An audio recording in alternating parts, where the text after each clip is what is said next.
Good day, I'm Kenji Eshason from Bachelor of Science in Criminology, 3B. So, 1. Ancient method of trial in which the accused was exposed to physical danger which was supposed to be harmless if he was innocent. Ordeal. Trial by combat. A fight between the accuser and the accused. Whoever loses the battle will be the adjudged guilty. Pangatlo, the method was that the subject will plunge their right arms into the boiling pot to the elbow and step into the other side of the fire. Boiling water ordeal. Practice on the hill tribe or Rajmal in the North Bengal. Accused placed his tongue to a red hot iron 9 times. Unless born, sooner if born, he is put to death. Red hot iron ordeal. Ordeal is a term of varying meaning closely related in the medieval Latin, the Indicum, which means miraculous decision. The accused was compelled to walk barefooted to a fire. If he remains unhurt, then he is innocent. Ordeal by heat and fire. This clue to deception include the words that are spoken, speed deliver of the words, choice of words, tone of voice, and tense of the language. Verbal clue. This encompass patterns in the body, movements, gesture, facial expression, body postures, positioning, and movement used to explain chosen word. Nonverbal clues. It is the alternation of consciousness and concentration in which the subject manifests a heightened of suggestibility while awareness is maintained. Hypnotism. Next is a list of stimulus and then stimulus words are read to the subject who is instructed to answer as quickly as possible. Word association test.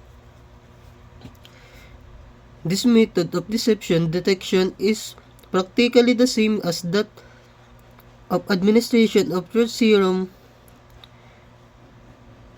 narcoanalysis.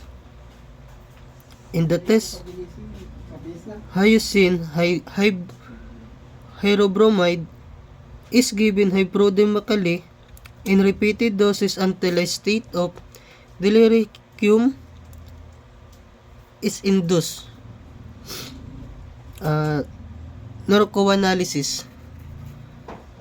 This is sometimes called voice stress analysis. Is based on the use of a certain machine developed in the late 1960s that presumably detects guilt revealing laryngeal microtremors, inaudible frequency modulation which exist in the voice and are associated with stress and lying. Psychological stress evaluator.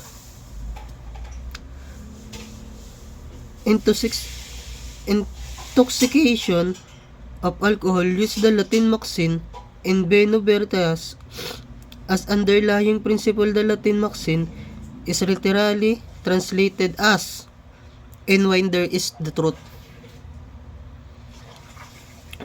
is a scientific diagnostic instrument used to record psychological changes in the blood pressure, pulse rate, respiration, and skin resistance of unexamined under controlled condition polygraph. It is the scientific method of detecting deception with the use of polygraph instrument, polygraphy, a complex of feeling involving conscious experience, internal and external physical responses, and power to motivate the organism to action. Emotion. The emotional responses to speak dangers that appears to be potentially beyond the person's defensive power. Fear. It refers to the motion force reaching organism and excites the receptors. It is a force that produces the organism or any of its parts to activity, stimulus. Designed to detect changes in the cardiovascular activity, changes in blood pressure and pulse beat of the subject is cardiospimograph. Serve as the paper feed machine mechanism of the polygraph machine is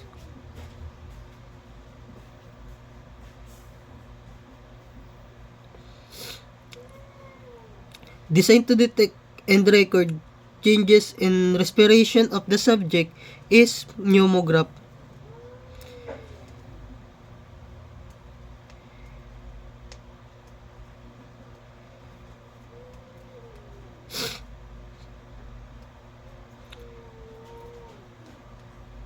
Designed to detect changes in the skin resistance of the subject is galvanograph. How many recording pens in a cardiospimograph? 1. How many recording pens in a spimograph? 2. How many recording pens in galvanograph? 1. A short horizontal line in cardiotracing located at the middle of the dialytic stem is dichrotic. The upward blood pressure as the apex of the curve caused by the contraction of the heart, valves are open and blood is rushing into the systolic. So next is three parts components of polygraph.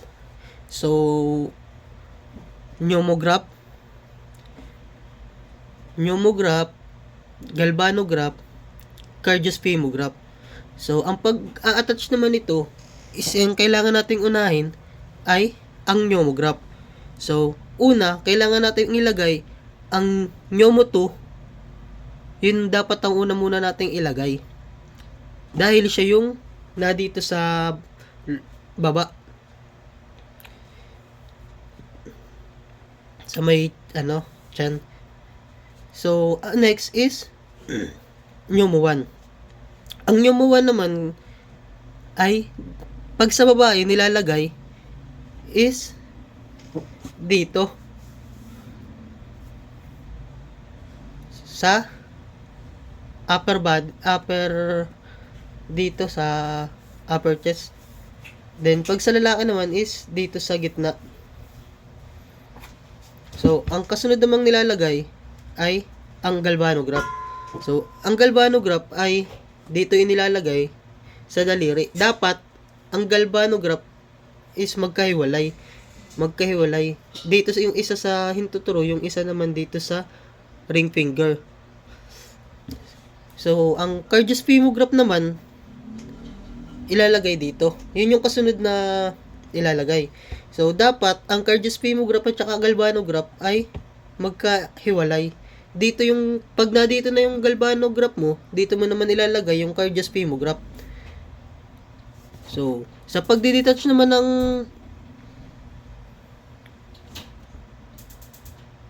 polygraph do sa ano,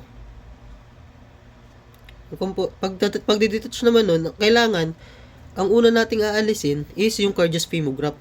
Kung ano yung huli mong nilagay, yun naman ang una mong aalisin.